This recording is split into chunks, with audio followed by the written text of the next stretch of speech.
আপনারা জানেন আমরা আপনাদেরকে আমন্ত্রণ জানিয়েছিলাম, যদিও আমাদের একটু লেট হয়েছে, তার জন্য আমরা আগে সরি বলে দিচ্ছি। তো যারা এসেছেন সকলকে স্বাগতম এবং ধন্যবাদ জানাই। আমরা যে বিষয়টা নিয়ে আজকের এই যে প্রেস মিট, আপনাদেরকে আগে থেকেই একটা বার্তা দিয়েছিলাম যে বর্ধমান আমাদের শহর লাগোয়া বা বর্ধমান শহরের মধ্যেই গোদা 1 নম্বর মৌজা, যেটা বর্ধমান 1 নম্বর ব্লকের মধ্যে পড়ছে, সেই গোদা মৌজায় একটা ওয়াকাফ সম্পত্তি, যেই সম্পত্তির নাম হচ্ছে মার্জিয়া খাতুন ওয়াকাফ স্টেট, যার ইসি নাম্বার হচ্ছে 11451 1145 সেই মার্জিয়া সম্পত্তির 3 একর 59 শতক টোটাল জায়গা ছিল। যেই জায়গার বর্তমানে দেখতে গেলে সেই 3 একর 59 শতক আর নেই, অধিকাংশ জায়গা কিন্তু তছনছ হয়েছে। আপনারা সকলে এটুকু জানেন, ওয়াকাফের সম্পত্তি কিন্তু বিক্রির জন্য নয়। ওয়াকাফ আইন যেগুলো আছে সেই আইনের মধ্যে ওয়াকাফে কোথাও বিক্রির কোনো কথা নেই। ওয়াকাফ সম্পত্তি হচ্ছে যেই সমস্ত সম্পত্তি যেগুলো আল্লাহর উদ্দেশ্যে দান করা, গরিব মুসলমানের জন্য, তাদের শিক্ষার জন্য, স্বাস্থ্যের জন্য, যারা গরিব মুসলমান খেতে পড়তে পায় না তাদের জন্য। তো এখানে যেখানে গোদা মৌজায় মার্জিয়া খাতুন, যিনি কোমরসাগর নিবাসী ছিলেন, তিনি কিন্তু স্বাধীনতার 1 বছর আগে 1946 সালে ওয়াকাফ করে গিয়েছিলেন তৎকালীন সময়ে টিকরহাট জুনিয়র মাদ্রাসার নামে। তৎকালীন সময়ের একজন জনৈক ব্যক্তি মরহুম বশির সাহেব, তিনার দায়িত্বে জুনিয়র মাদ্রাসার হাতে ওয়াকাফ করে গিয়েছিলেন। পরবর্তী ক্ষেত্রে তৎকালীন সময়ে সেখানকার এটুকু তিনি বলে গিয়েছিলেন ওয়াকাফ নামাই, যে আমি যে সমস্ত সম্পত্তিগুলো ওয়াকাফ করলাম, আমি যতদিন জীবিত থাকবো ততদিন পর্যন্ত কিন্তু আমি এই সম্পত্তির মোতাল্লি থাকবো, এবং আমার মৃত্যুর পর টিকরহাট জুনিয়র মাদ্রাসা দায়িত্ব থাকবে এবং তারা দিনদার ভালো সৎ মানুষকে মোতাল্লি করবে।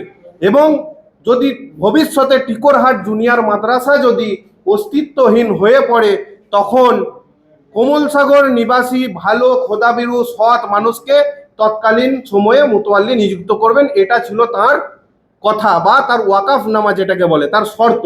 এবং তিনি এটুকু বলে গিয়েছিলেন যে আমার এই সমস্ত সম্পত্তি, যারা মুসলিম গরিব আছে, যারা মুসলিম পড়াশোনা করবে শিক্ষার্থী, বিশেষ করে তিনি কোট করেছিলেন আরবি যারা শিখবে, এবং মুসলিম সাধারণ মুসলিম যারা গরিব, তাদের জন্য ব্যবহৃত হবে।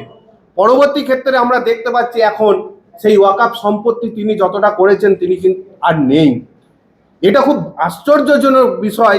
আপনারা সকলে জানেন মুসলিমদের ওয়াকাফ সম্পত্তি এবং সনাতন তথা হিন্দুদের দেবত্র সম্পত্তি কখনো থার্ড পার্টির নামে রেকর্ড হয় না, থার্ড পার্টির নামে কোনো রকম দলিল হয় না, এটা সকলে জানেন।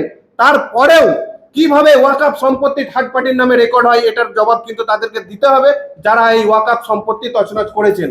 খুব আশ্চর্যের বিষয়। আমরা আগের দিন বলেছিলাম, আমি একটা প্রেস মিটে আমি অনেকজনকেই বলেছি, তৎকালীন সময় 1999 সালে তৎকালীন মাদ্রাসা টিআইসি বর্ধমান হাই মাদ্রাসা, তিনি তার ছেলের নামে, তৎকালীন সময়ে আব্দুল জব্বার সাহেব যিনি সেক্রেটারি ছিলেন মাদ্রাসার, তিনি তৎকালীন হাই মাদ্রাসার ছেলেদের নামে ওয়াকাফের সম্পত্তি দিচ্ছেন। মানা যায়? ওয়াকাফের যে তিনি এটুকু বলে দিচ্ছি, তারা হয়তো একটা ফেক অর্ডার নামা, যেটা আমার বিক্রির অর্ডার 1968 সালের অর্ডার, এটা দেখান ওনারা, যেটা হচ্ছে অর্ডার নামা, কিন্তু ওয়াকাফ শব্দের সেল বলে কোনো কথা নেই। আমি নিজে একজন আইনজীবী, আমি পড়াশোনা করে এসেছি। ওয়াকাফ শব্দে বিক্রির কোনো নেই কথা। ওয়াকাফ তৎকালীন আইন যেটা আছে সেই আইনে হয়তো এটুকুই বলা আছে, যদি কোনো সম্পত্তি ওয়াকাফ যদি ভ্যালুহীন হয়ে পড়ে, যেই সম্পত্তির কোনো মূল্য নেই, যেই সম্পত্তি রক্ষণাবেক্ষণে খরচা আছে, সেই সম্পত্তি কিন্তু সেইটাকে বিক্রি করে সমপরিমাণ জায়গা কিনতে হবে ওয়াকাফে। এবং এখানে ওই অর্ডার যেটা দেখাচ্ছেন, এখানে পরিষ্কার ভাষায় লেখা আছে যে purchase deed and sale deed submitted within 15 days in the waqf office. যদি যেই জায়গাটা বিক্রি করছেন সেই জায়গার সমপরিমাণ জায়গা বা সেই মূল্যের সমপরিমাণ মূল্যের জায়গা কিনতে হবে, এবং 15 দিনের মধ্যে যেই দলিলটা বিক্রি করার দলিল, যেটা বিক্রি করছেন এবং যেটা কিনছেন, সেই দলিলটা কিন্তু 15 দিনের মধ্যে ওয়াকাফ অফিসে সাবমিট করতে হবে। এটা হচ্ছে ওয়াকাফের অর্ডার। সুতরাং এই অর্ডারটা দেখিয়ে তারা দিনের পর দিন কিন্তু বিক্রি করে এসেছে। 1999 সালের আগে থেকেই শুরু হয়েছে, কিন্তু আজও পর্যন্ত বিক্রি হয়ে চলেছিল অনবরত। এবং আমাদের কাছে একাধিক দলিল উঠে এসেছে, যেই দলিলগুলো মূলত তৎকালীন মাদ্রাসার সেক্রেটারি যারা এসেছেন ম্যানেজিং কমিটির এবং হেডমাস্টারদের দ্বারা বিকৃত হয়েছে। আমাদের এখানে দলিল যদি বলা চলে একাধিক দলিল আছে। তৎকালীন মাদ্রাসার যত সেক্রেটারি ছিলেন, বিশেষ করে আমি বলে দিচ্ছি কিছু জনের নাম। প্রথমের দিকে ছিলেন আব্দুল জব্বার সাহেব, তারপরে এসেছেন জাহাঙ্গীর সাহেব যিনি বিক্রি করেছেন, তার পরবর্তীতে সেক্রেটারি এসেছেন এবং বর্তমান যিনি সেক্রেটারি তার নাম হচ্ছে মোহাম্মদ ফারুক সাহেব। তিনি কন্টিনিউ জমির একটার পর একটা কিন্তু বিক্রি করেছে, কখনো 2 লাখ কখনো 5 লাখ টাকায়। এই ফেক অর্ডার বা বিভিন্ন সময় বলেছে যে আমরা মাদ্রাসার প্রকল্পে মাদ্রাসার উন্নয়নের স্বার্থে আমরা কিন্তু বিক্রি করছি, কিন্তু তিনার যে ওয়াকফনামা ছিল সেটা কিন্তু বলা নেই।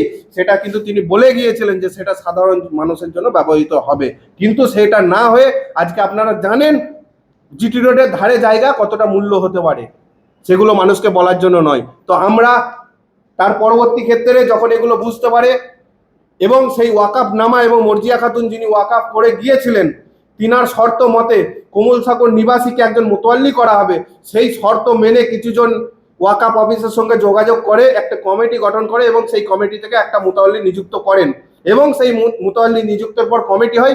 তার পরবর্তী ক্ষেত্রে দেখা যাচ্ছে বর্ধমান হাই মাদ্রাসা বিভিন্ন কারণে, শুধু হাই মাদ্রাসা নয়, বর্তমান যারা সেক্রেটারি আছেন এবং লোকাল কিছু অসাধু মানুষ যারা এই কমিটিটাকে ভাঙার চেষ্টা করছে বিভিন্ন উপায়ে, তিনারা বিভিন্ন সময়ে বিভিন্ন কার্যক্রম করছেন, আইনত অবৈধ কার্যক্রম, এবং তিনারা প্রেসারাইজ করে এই কমিটিকে ভাঙার চেষ্টা করছেন এবং বলছেন এই কমিটি নাকি অবৈধভাবে হয়েছে। কিন্তু তিনার কথা যিনি ওয়াকফ করে গেছেন তিনি কিন্তু বলেছিলেন যে এই কমিটি তৎকালীন সময় তিনি মোতোয়াল্লি ছিলেন, তারপরে আরেকজন মোতোয়াল্লি হয়েছে এবং তিনি এটাও বলে গিয়েছিলেন যদি মাদ্রাসা অস্তিত্বহীন হয়ে পড়ে তখন কিন্তু মোতোয়াল্লি নিযুক্ত হবে। কিন্তু দেখা গেছে মাদ্রাসার লাস্ট মুতোয়াল্লি KM আবদুল্লাহ খন্দেকর মোহাম্মদ আবদুল্লাহ, যেটা হয়তো 68 বা 70 সাল পর্যন্ত ছিল, 70 সাল থেকে নিয়ে 2025 সাল পর্যন্ত এত বছরে কোনো মোতোয়াল্লি কেউ ছিল না, পুরোটাই বর্ধমান হাই মাদ্রাসার ম্যানেজিং কমিটির ওপরে ছিল এবং সেই ম্যানেজিং কমিটি নিজেদের মানে কি বলবো কি জন্য করেছে জানি না, তারা কিন্তু অবৈধভাবে বিক্রি করেছে সেই সম্পত্তি, সেগুলো কিন্তু আপনারা দেখলেই বুঝতে পারবেন।